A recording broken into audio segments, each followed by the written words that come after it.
art class and bonding and all that kind of fun stuff. So That's good. no, and I have to take a course too. It's a 3-hour course online. That's good. I haven't done any. That's good to know. You know, it's been 20 years since I filled out a W-4. I wasn't even sure how to single with a qualifying head of household qualifying person. I didn't know which one to check. She got help. Yes, And you know like, something. That's another place that thing I was telling Alex on the phone. I said, I've sent these women into my life because they're gentle, but they know I need reminding, and they're always right there to help me when I need them. Yeah, it's just amazing how, I mean, and they don't insult my intelligence, which is huge. They don't make me feel stupid or childish, and I love that. But they don't take no for an answer. They're like you, they don't take no for an answer either. Well, are you guys ready? Yeah. Okay. I think we're good. See us online. So tonight we're going to talk about marriage and ordination, which is a weird combo because a lot of people who come from the Roman Catholic tradition know that priests and bishops take a vow of celibacy. However, in the Anglican Church, Episcopal Church, and most of the other Protestant denominations, priests can marry, and thereby bishops can marry. And on top of that, in the Orthodox tradition, a person who is going to be ordained a priest up until they are ordained a priest can marry. Once they're ordained a priest, if they haven't married, they don't.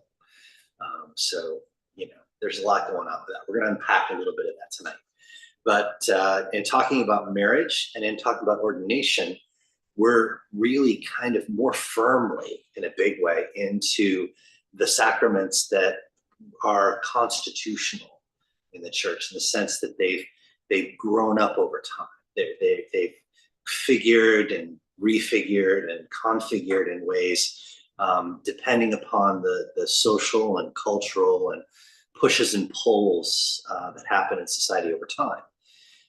People tend to make the assumption that the sacraments of the church are kind of static, but they're actually very mutable, they're very changeable, and our understandings of them change over time. Marriage in a big way, but also ordination.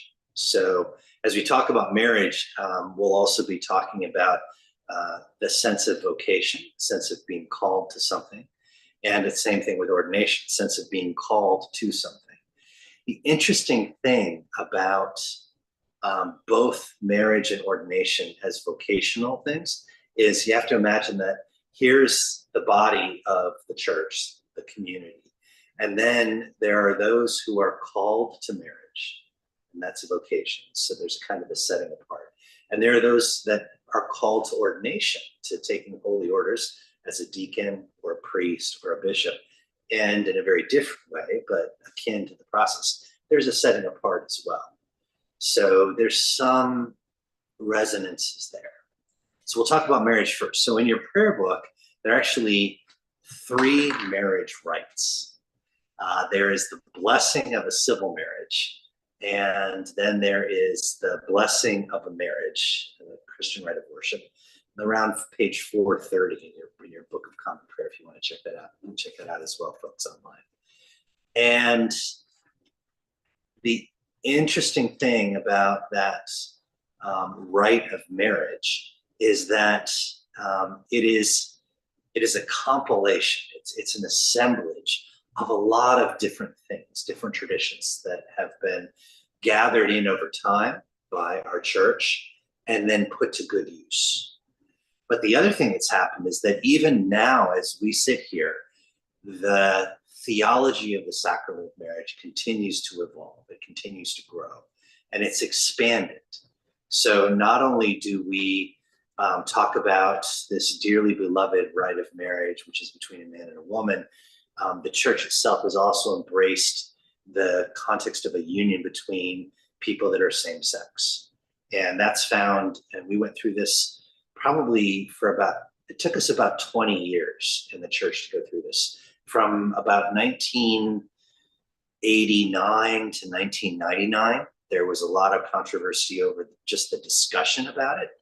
And then after a resolution in the Anglican Communion called, in a conference called Lambeth in 1989. It triggered a worldwide discussion that culminated for us as Episcopalians in 2003 with the consecration of the first openly gay bishop in our church, a guy named Gene Robinson, who was, because of the laws of his state where he was being consecrated, was married. He had a domestic partnership with his husband at the time.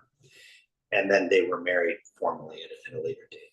But in 2003, that set a bomb off in our church. And we had a very intense discussion at almost every level of church governance, from parish to diocese to what's called the General Convention of the Episcopal Church, which is the governing body of the whole Episcopal Church. And that rocketed up through the worldwide Anglican Communion, which are all the provinces of anyone who looks to the Church of England and the Anglican tradition, which we are, for that guidance and identity. What it means for us is that these rights, particularly in these covenantal rights between partners, is a foundational aspect of what it means to be a blessing to the other. How do we find covenant in relationship? And that's been the great qualification. I've been blessed to do more marriages than I can count as a priest. I've done a few same-sex marriages, and I've also, if you want to Google my name, and I don't, but I've heard tell. I'm both very deep in my Google feed. I was responsible for leading a parish with the decision to remove a pride flag that had been put up under false pretenses at a parish where I was an interim between rectors, and then to reestablish that church as a welcoming congregation. And then St. Peter's itself, over the course of my tenure, has become more welcoming. That doesn't mean that we become less welcoming of everyone who might not have a similar opinion, but what it means is that we take on that struggle together and we deal with it. So it's kind of roll up our sleeves and get into it. So marriage is partly what brings us together tonight. We're going to talk a little bit about where it comes from for us as a sacramental rite, where we find it now, and what it means to us. So the first thing is, marriage itself is a human right. It's a cultural experience.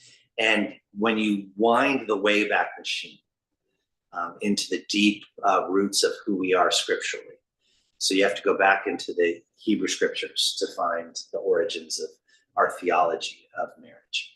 You have to go back to that time and see that, for the most part, marriage itself was a covenant forged in contract. In other words, a young man and a young woman were, if you will, kind of cut from the herd and betrothed to each other.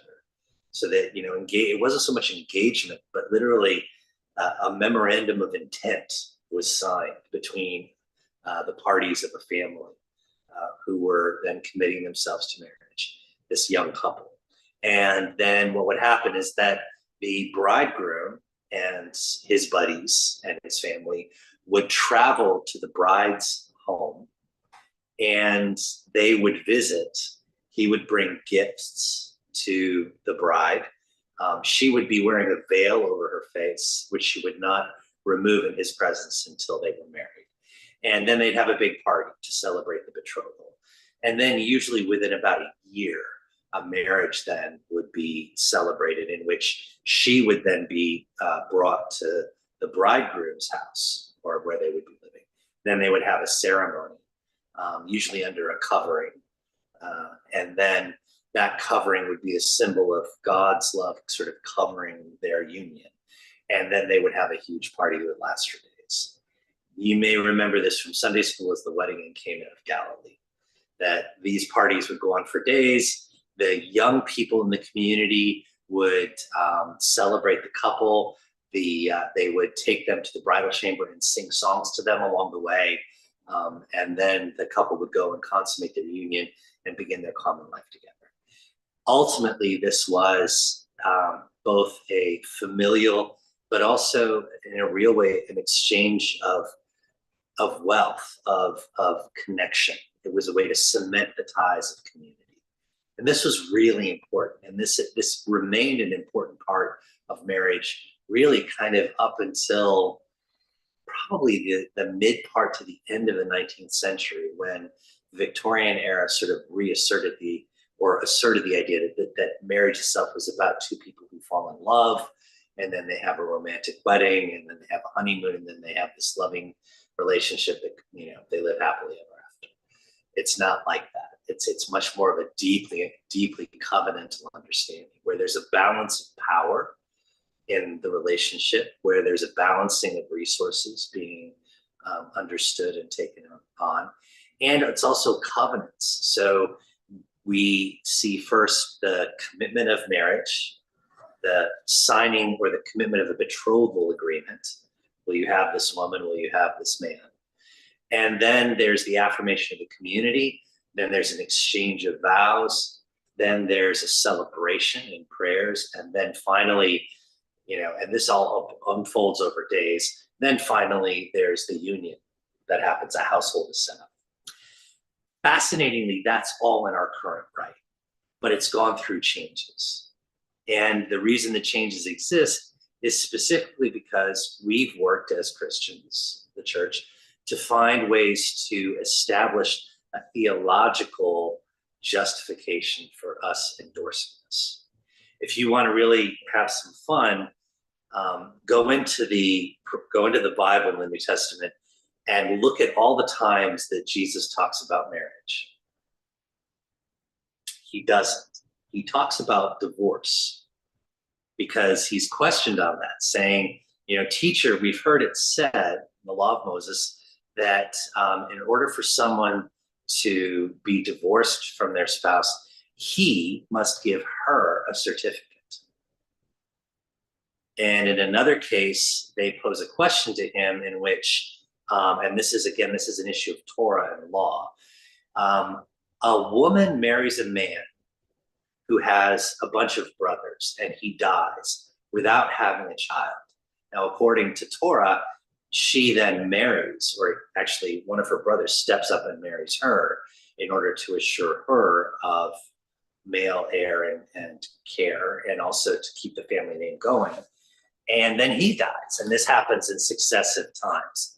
Now, in the resurrection, which Jesus has been preaching, whose bride will this woman be? Which of these 7 brothers will this woman be married to? And I love teaching this in classes because you see, a lot of women go, oh, I don't even want to know. It's like, it's hard enough to deal with one husband, but 7. But in this context, the interesting thing is he says, this is all about life on this life. It's not about the next. In the next life, we're neither given nor taken in marriage. It's not about anything transactional. It's not about ownership. It's not about being bound to another. There's a liberation in the resurrection, he says, that says we're not in these structures anymore. And also the idea of the get, the certificate of divorce that they're alluding to with Moses. This was in order to protect the woman, because if there was a divorce and a woman was put out of the house, she had no recourse unless she had that certificate. Then she could have her own life back. Then she could go where she would. She could remarry if she wanted. She could go back to her own home and her family. But if she didn't have that, she didn't have those resources. And that was a terrifying prospect. There were only a few things that she could do, and none of them were sacred in order to have a life. So the get was essential. But this was for, as Jesus said to the Pharisees, this was for our shortfall as human beings, that Moses did this, not for a godly purpose, but for one that's rather earthly. Paul, in his letters, basically comes to the conclusion that it's really better not to marry. It's really better not to do that. But if you have to marry, marry with a good spirit. Marry with that intention. If it's better to marry than to burn, he says.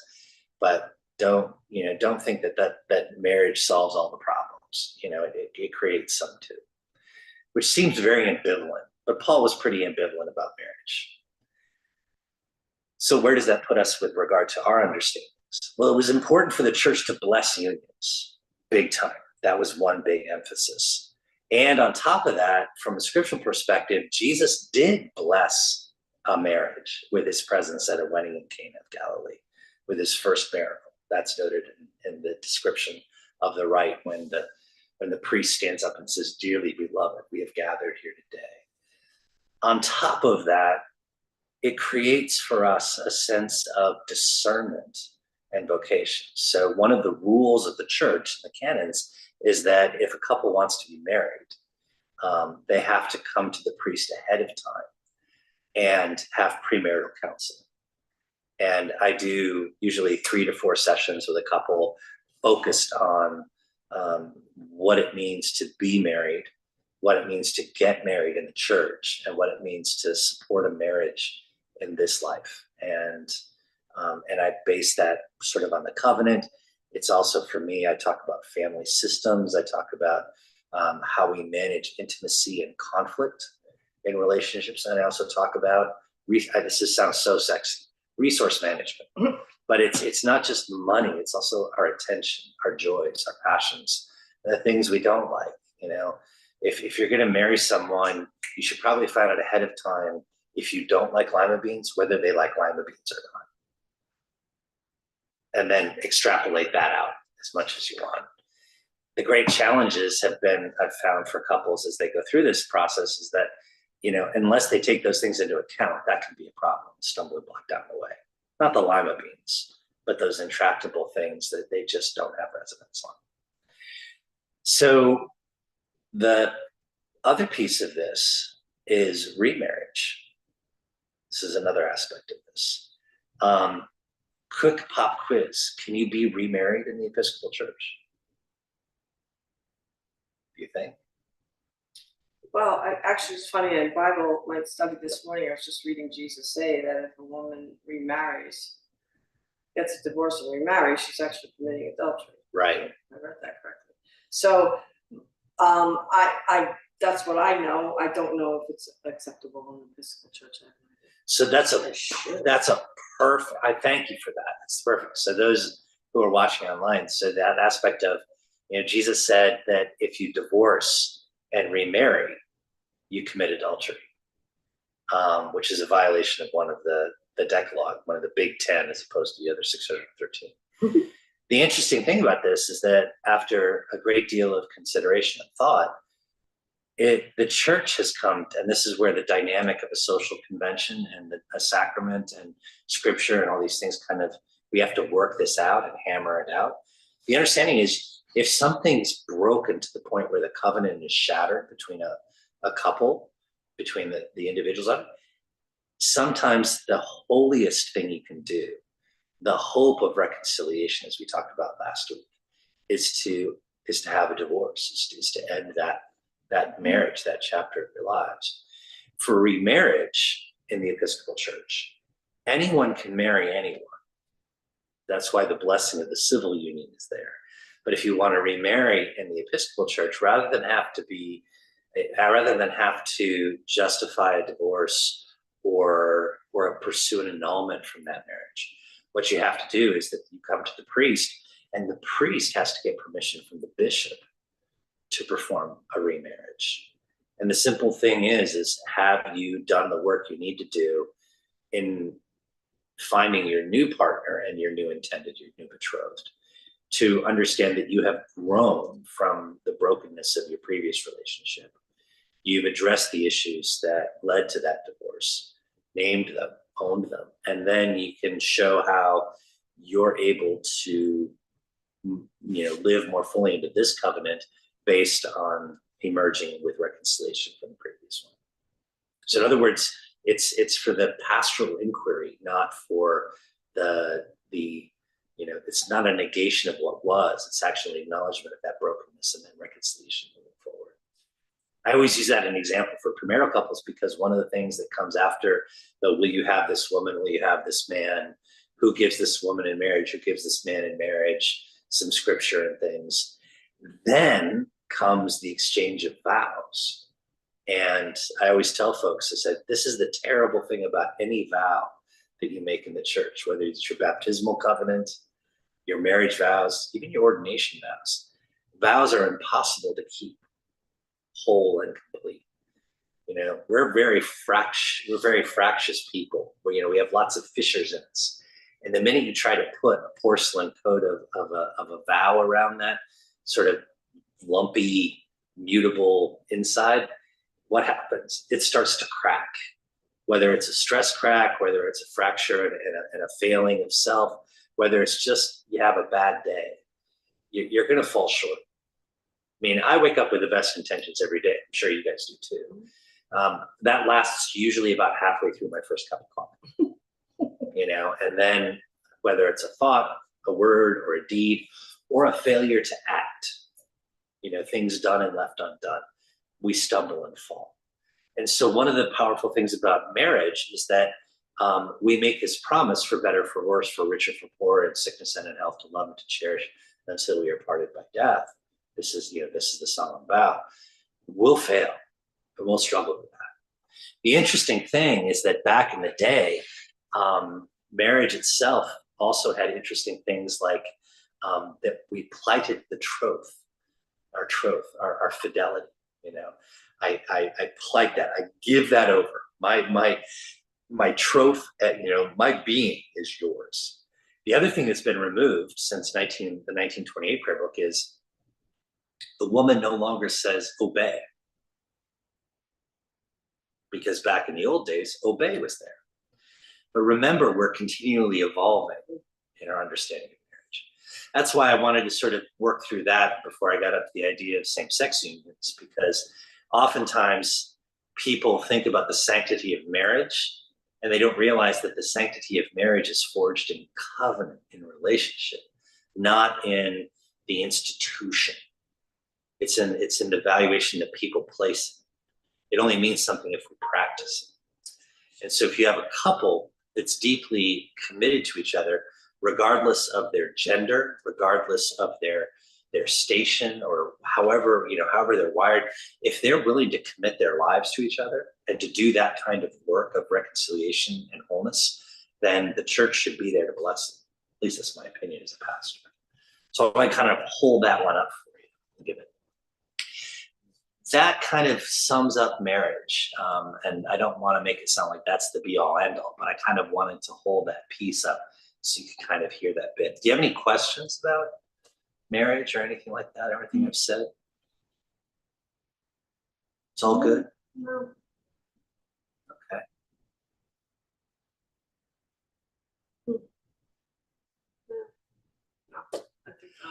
Yeah, I mean, it's always, it's an evolving thing. It's changing all the time.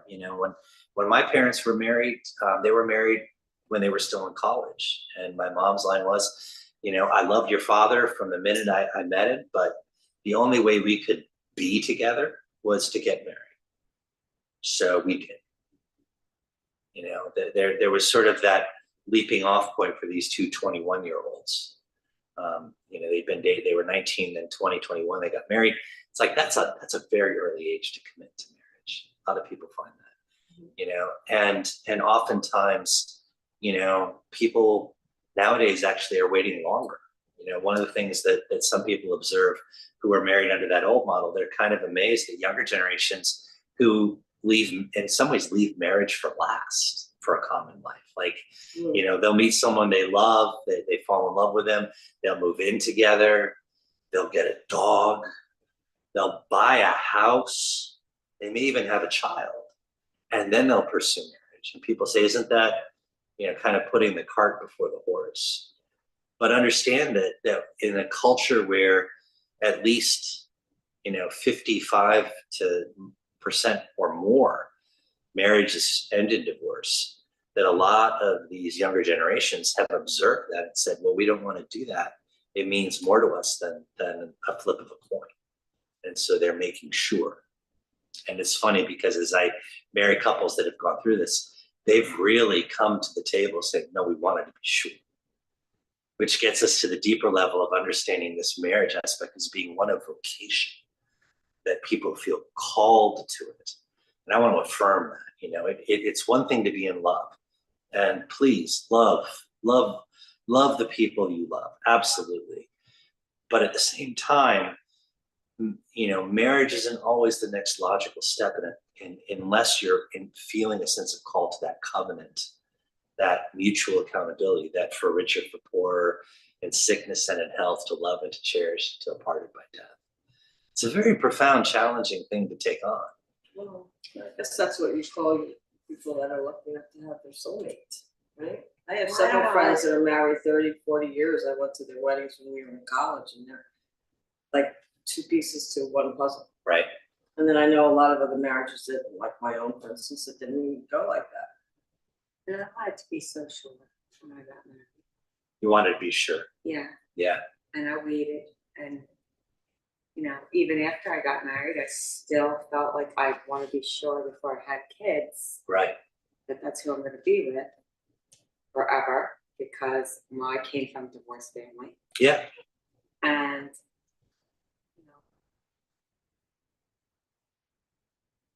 I'm divorced, but like I feel I did try, but he went in a different direction.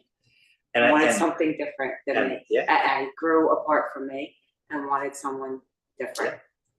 And that divergence, I think, has to be valued, because again, for your own healing.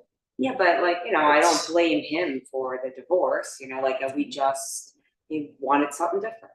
Yeah. And so to get remarried, like say, there's no one even in my life, but if I were to be remarried, like how you spoke about that, how would I go about that? Well, the Like, thing, My healing, like I feel I am healed. I don't Yeah. feel like I don't have a grudge against anything. Mhm. I know it takes two to tango, even if he cheated. Okay, so that's okay. I don't care, But he cheated, and I don't feel like that's all on him, right. because there's reasons why he cheated, for whatever happened throughout our marriage. But that is a proved breaking that- of the fidelity of the Yes. of the Yeah. covenant. So yeah. like when I did get divorced, like I don't feel that I don't know, like I was taught, like, if there is that, Well, I think It's a little it's important, to acknowledge, as you just said, he did what he did, I did what I did. The aspect of fault is one of those things that is about as useful as an old piece of luggage with a hole in it. Fault doesn't never work. fault. Like I know Exactly. we're both, and So taking on the aspect of what do you need to do, and this is the thing about reconciliation, as we talked about last week. What is it that what is requisite for your moving forward, for your path? Now that this union is not, now you have to figure out what the next step is. So the idea of remarriage down the line, if that's the case, is really if you find someone with whom you have the values, have the connections, have the Right. attractions, those things line up, and you find yourself feeling called to that level of relationship again. Now you know what you know. Right. And you can go into that a little wiser, a little more aware, and God willing, a person with a deeper perspective on what it means to live in a sacrificial relationship with another person, but also to maintain a standard of expectation that says, yeah, that's great, but it has to go both ways. It has to be reciprocated, this commitment, this covenant. So pursuing that is simply an aspect of being open to that journey. It's being fully aware that that's a calling. Opening, as you guys both know, it takes a great deal of trust to be willing to open yourself up again to a relationship when you've been wounded. But it's also, the full fruit and benefit of that vulnerability and that trust and that engagement. So in a sense, remarriage itself, I made a joke. I do, but I'm sincere about it. I love marrying off grown-ups. You know, people who walk into a wedding and also walk into a union knowing that not only have they kind of done the work ahead of time to really be clear that, you know, I am transparent to this person is transparent to me, we can see each other more fully. We're also committed to forgiveness so that continually when we will disappoint each other, we can work on that and work on healing and reconciliation. That when people do that, a wedding, you know, the celebration of the rite of a marriage, it's almost, I don't want to say it's academic because I don't want to devalue the grace of the sacrament, but it's like that's the outward thing. This is the thing we're inviting people to bear witness to. That's already there, Right. you know, because we know what it is, we recognize it, and you know, I've more than once been counseling people when they kind of get to this point where, yeah, we could almost just elope. You know, we could just do this, get it done.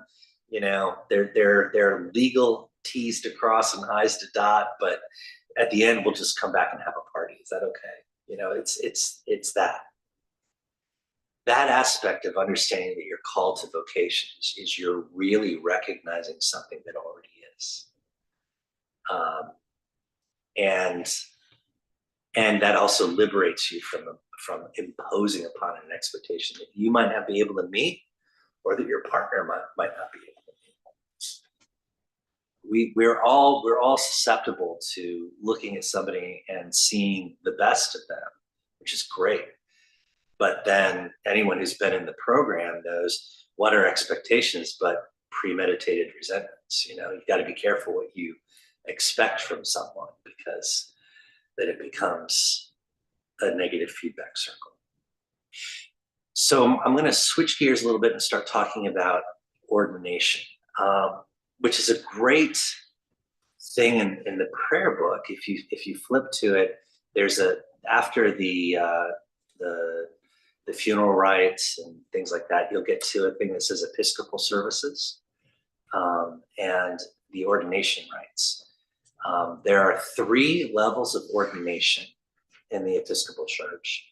There are 4 rites of ordination, because we talked about the first one, which is baptism. But a baptism can be accomplished with a priest. 548, great, thank you. Page 548 for folks there. Litany of ordinations, that's what you want. Part of it. Okay. Flip back 2 pages and we'll get. Sorry. Okay, sorry. Or no, flip forward a couple pages. Oh, okay. Sorry.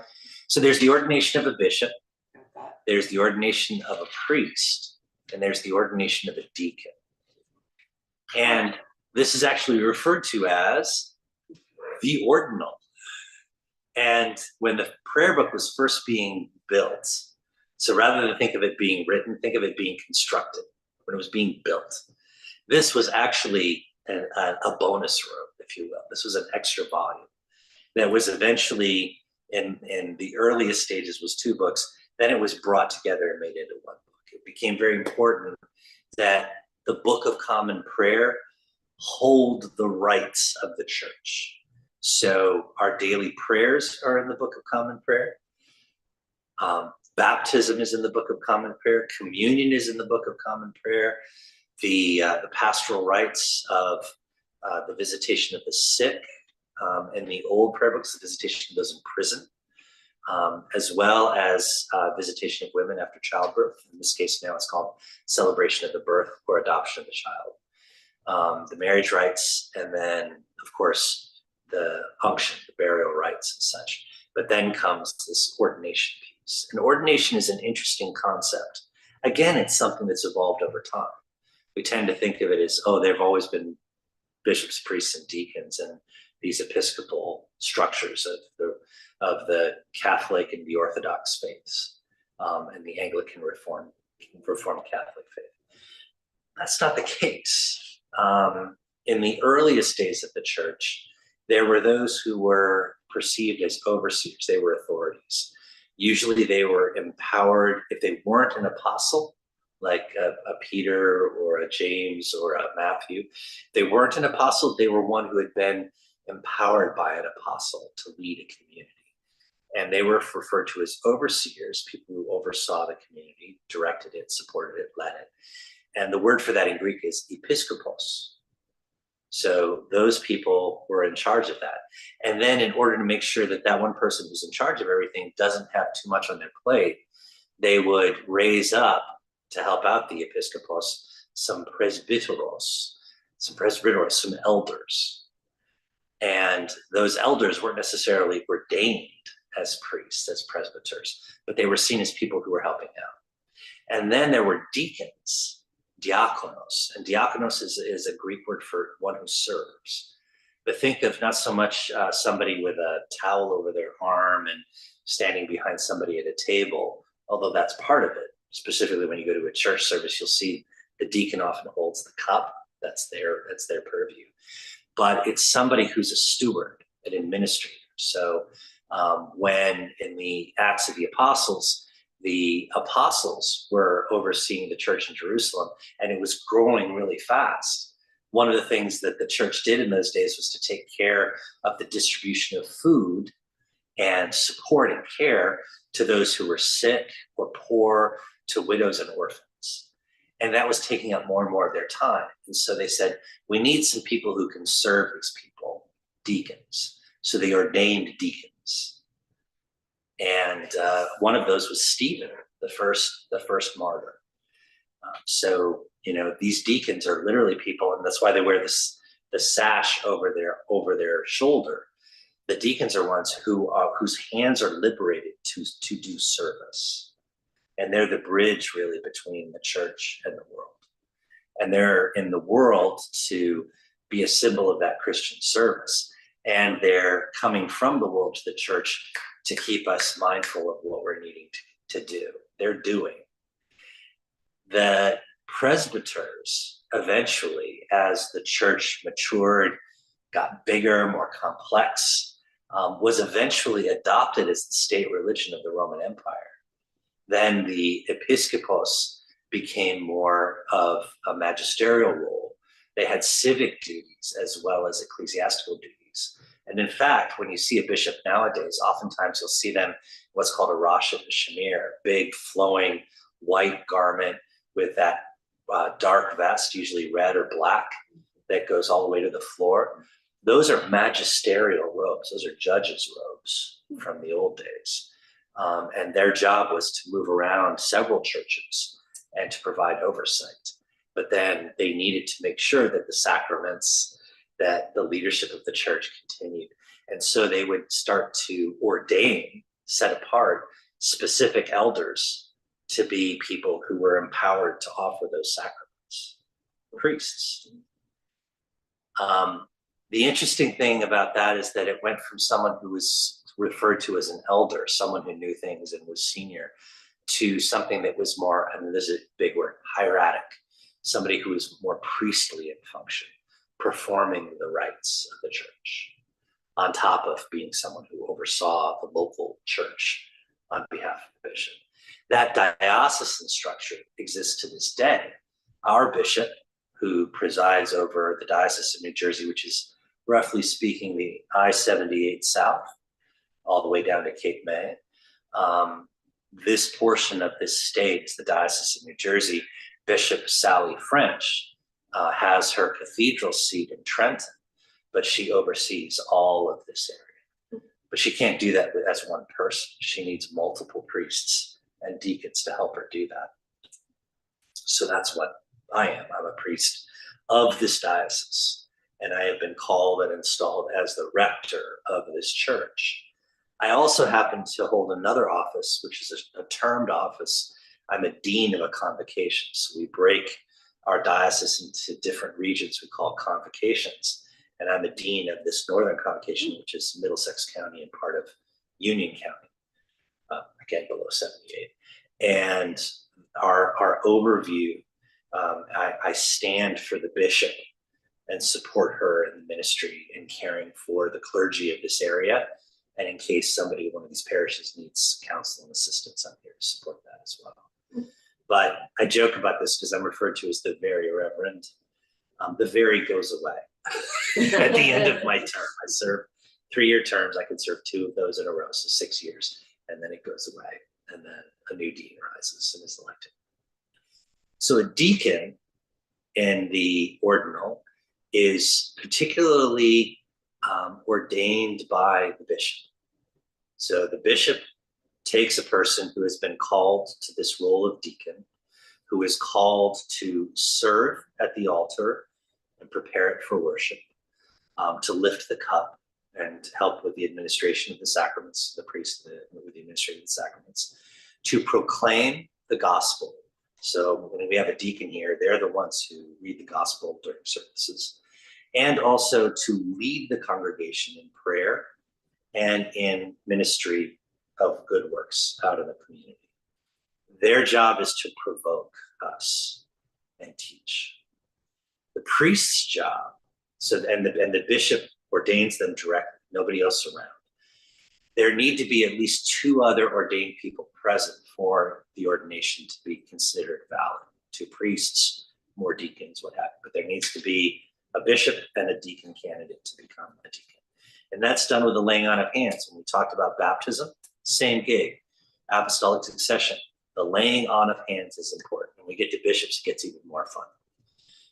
When it comes to the ordination of a priest is called upon, in addition to everything that a deacon has been called to do.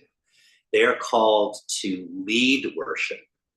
They are called to function for the bishop and perform the rites of baptism, to lead the Eucharist, and to teach and preach and care for the people of the community to which they are called to serve.